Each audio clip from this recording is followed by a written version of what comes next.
and welcome to another episode of How to Feed Yourself.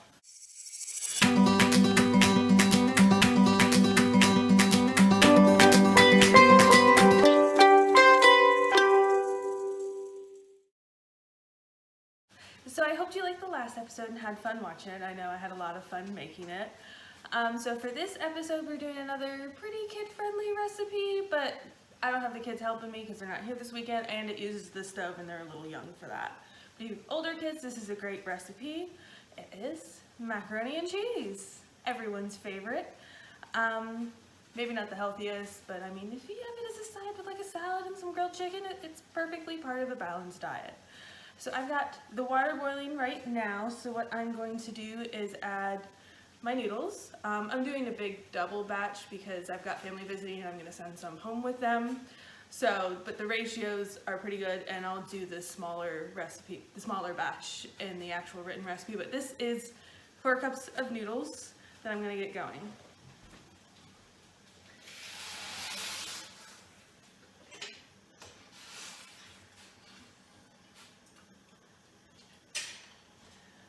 Alright, I'm going to set the timer for, that's the wrong button.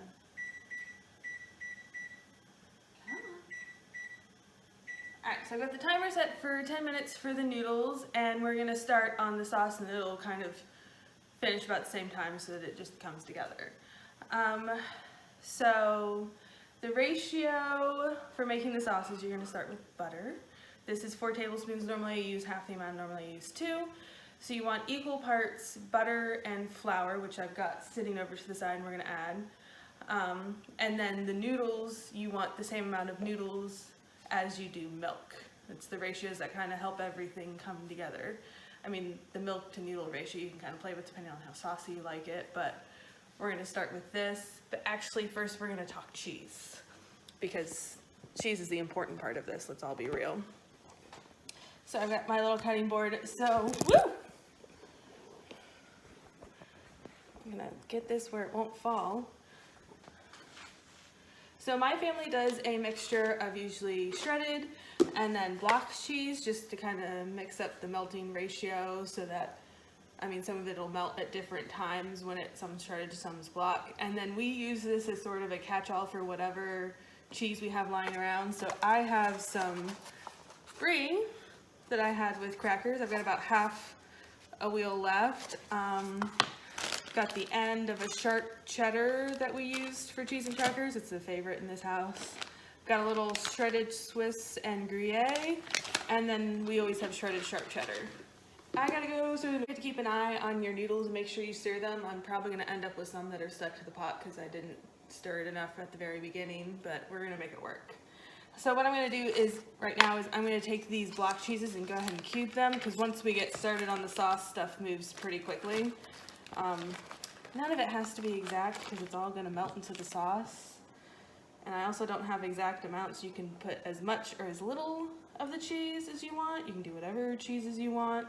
Play around with the combinations. I've done brie before. It makes it really nice and creamy. And I'm going to go ahead and apologize to all of you lactose intolerant people, because this is probably your worst nightmare.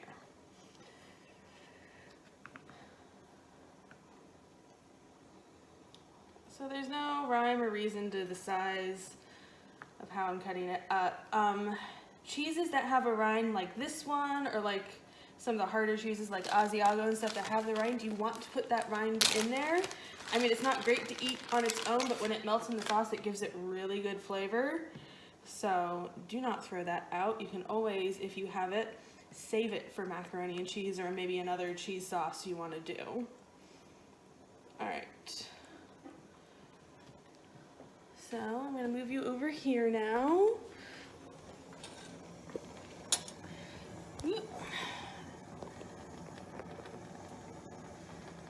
Alright, I had to stir the pasta again. I might have turned it down a little too low. I might have picked too small of a pot as well, but what's done is done.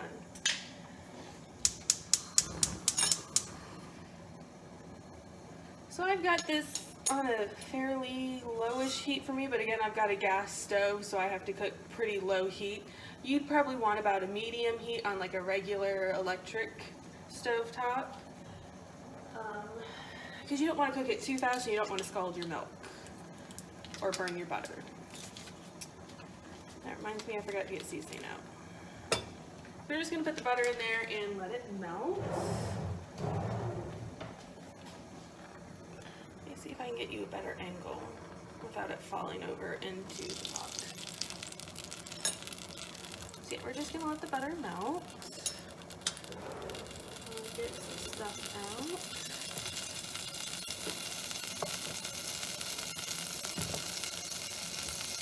Turn it down just a little more.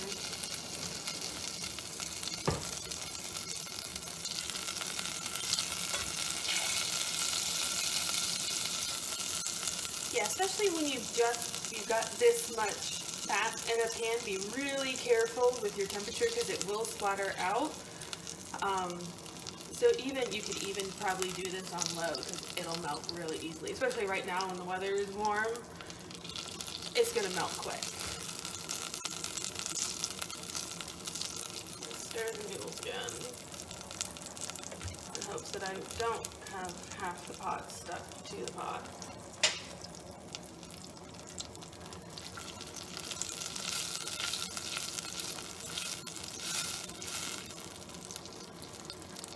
So much butter. Again, not the healthiest recipe, but it's delicious. And you know, there's space in it. There's space for macaroni and cheese, like there's space for salads. Alright, so the butter is about melted, so I'm going to go ahead and get the flour since there's so much. I really, really don't want it to burn, because that would taste nasty. So we did 4 tablespoons of butter, so we're going to do 4 tablespoons of flour. And you just dump that right in there.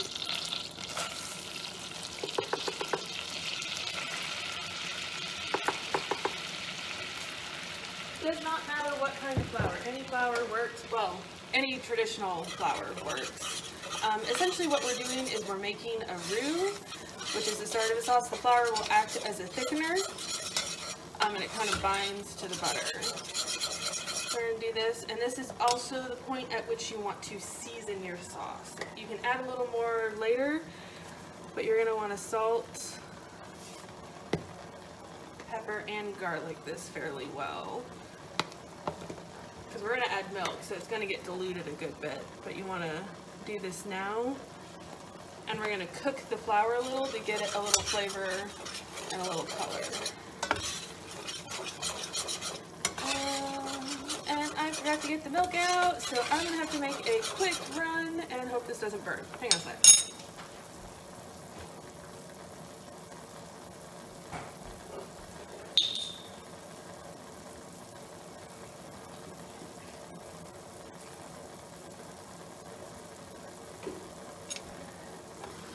I am back, and it's looking all right. Yay me.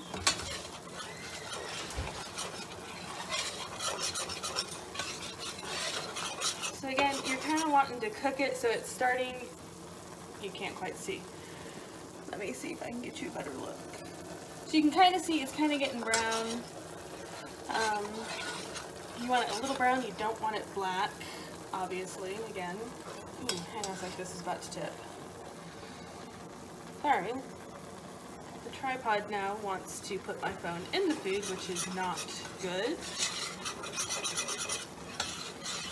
So we're going to cook this just a little more. If you undercook it, it's probably going to have like a floury taste, and if you do too much flour, it's also going to have a floury taste. So you've got to be a little careful, but there's room for error in a lot of these recipes I'm showing you, especially this one, because this one, I swear I could do this one in my sleep. Alright, so our roux has cooked pretty good, so we are going to add the milk. And once we add the milk, it becomes a bechamel sauce. So you can tell people after you've made this that you have made a bechamel sauce.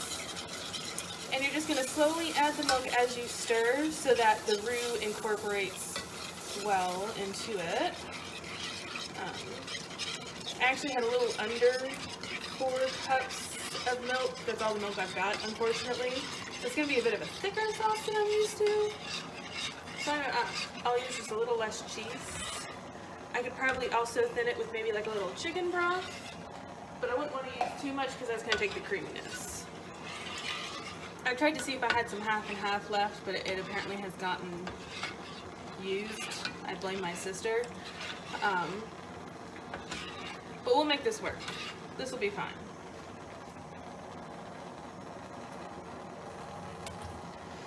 I definitely use too small of a pot and too little water for the noodles because they're kind of coming out of the water, but it'll be alright. They've got about, well, they're about to go off. So I'm going to turn this up just a smidge because I want this to come to a boil so it will start to thicken. And I'm going to go ahead and drain the noodles because they are definitely done.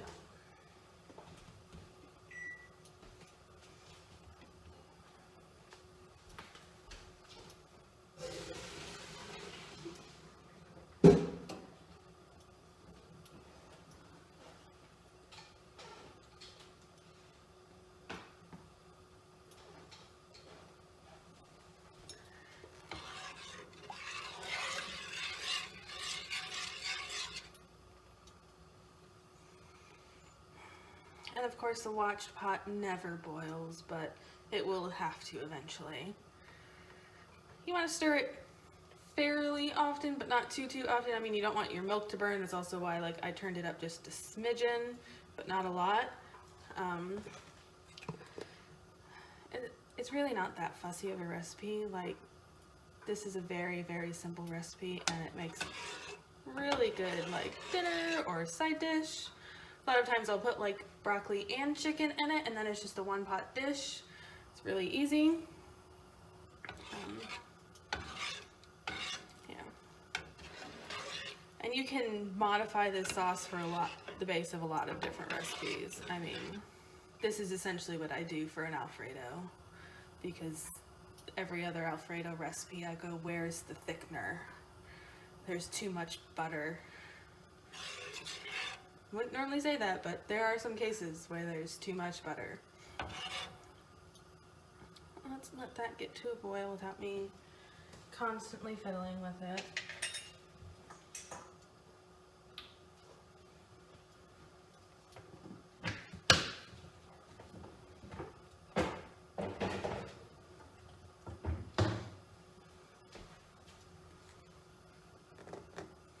I am the absolute worst about constantly stirring pots because I just get a little fixated on it. We're starting to bubble a little, which is good. I'm gonna stir it because, like I said, I have a problem. I get very nervous about it burning. My mother, when she makes this, just kind of wings it and it works.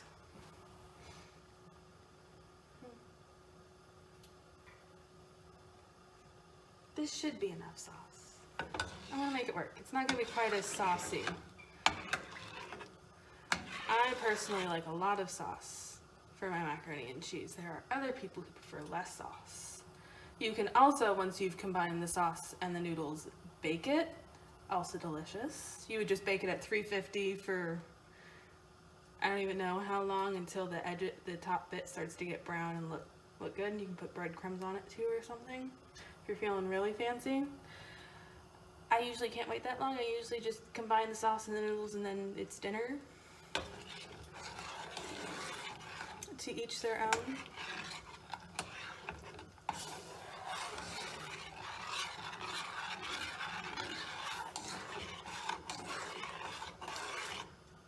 Alright, seriously, I'm gonna leave that be for a minute. I'm gonna go take the noodles out of the colander and put them back in the original pot. Stir that. It's starting to stick just a smidge. So the top is sort of looking foamy, you know, like latte foam. So that's how I know like it's getting up to boiling. And this is the moment when I want to stir it because I really don't like the taste of burnt milk. I don't think anyone really does. This also helps me keep an eye on how it's thickening because as it's coming to a boil, it is thickening. Because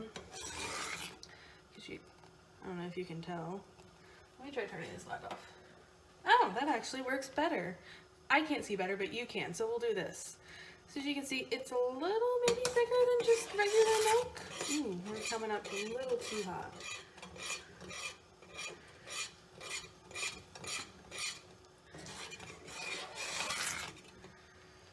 So as I'm doing this, I'm just adjusting the temperature because again, with the gas stove, I've really got to watch. Electric stoves are a little less fine tuning, but this is definitely the moment when you got to keep an eye on it. We are boiling.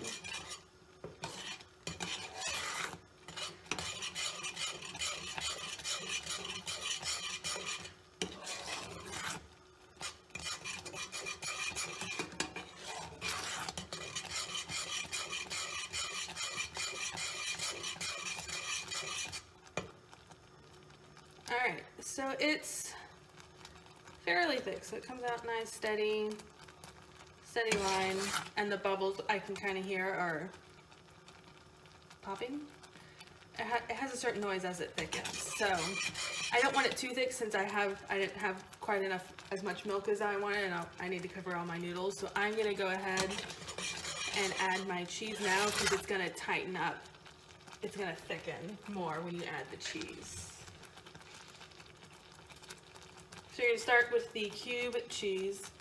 I'm going to turn this all the way down and add this in because I want to give it plenty of time to melt.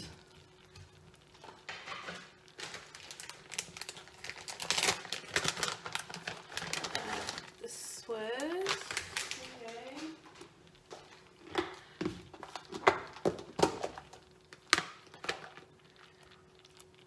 A couple handfuls of this cheddar because we've got quite a bit of cheese.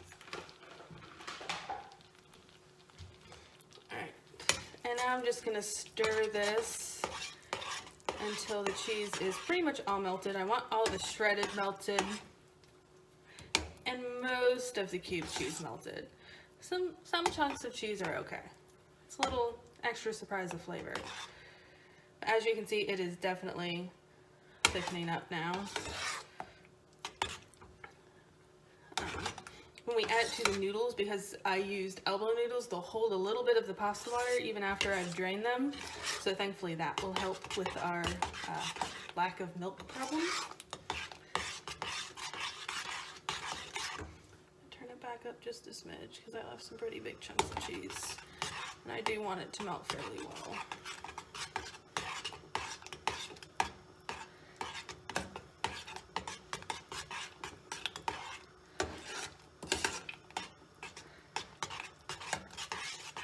And this is definitely a moment for constant stirring because this could burn real easy now. Plus it lets you know where the cheese chunks are. I need you to melt. Brie is supposed to be a soft cheese. Why is it not? You know, I bet you that's the cheddar. I did not cut that up very small. It'll be alright.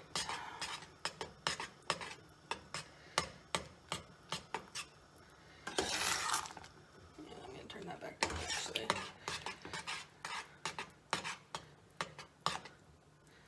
So yeah, this would be definitely a moment for low heat because I mean everything's pretty hot and you're just kind of wanting to baby it along.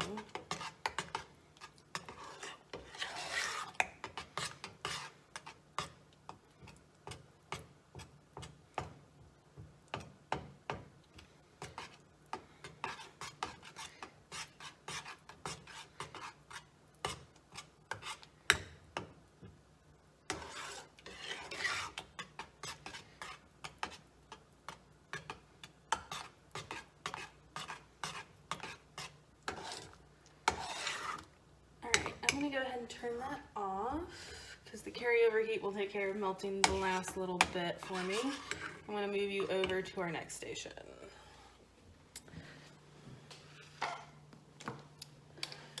So here, as you can see, got my noodles. Oh, we need to take that one out. That one had something on it. We're not gonna talk about that. So a lot of times I'll actually toss the noodles in the sauce, but because there's so many and I used a smaller one for the sauce, I don't think this will fit in there, so we're gonna put the sauce on the noodles. It doesn't matter the order because you're gonna stir it all together. Voila. Just dump it all in there.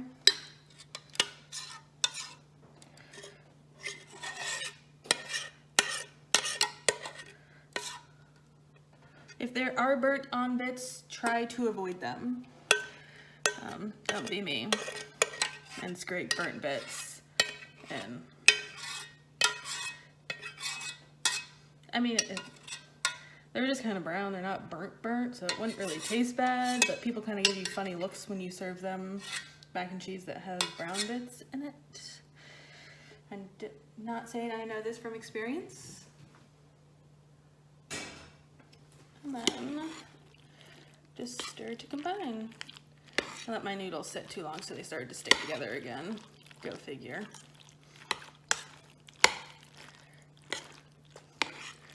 Actually, that's about right. I pulled some of the noodles out. There's still some noodles in the colander because I was fairly well concerned. Again, the noodle to milk ratio is the most flexible part of this. The butter to flour, though, is not flexible. Well, if you don't use enough flour, it's not going to thicken enough. If you don't use enough butter, it's just not going to be as tasty. I mean, you could use a little extra flour, like if you really wanted to thicken up really nice, but I mean, that's a little excessive when if you just cook it longer, it'll thicken. No, I think that's good. So this looks pretty good to me. Don't you think so? It's fairly nice sauce mixture. Everything's all stirred. And again, my favorite thing to do is to literally just put the broccoli in the mac and cheese. Sometimes if you want to cook it real quick and easy, the last couple of minutes your noodles are cooking, toss in your fresh chopped broccoli and then just drain it with the noodles and add it then. Perfect. Turns out great every time. Nice and crisp, but just cooked enough. And again, you can throw in chicken, have chicken on the side. Just eat the macaroni and cheese. It's what we all do. And baking's always an option. I'm mentally going through my list to make sure because I feel like I'm forgetting something, but I don't think I am. So that is it for this episode. I hope y'all enjoyed. Have a good day.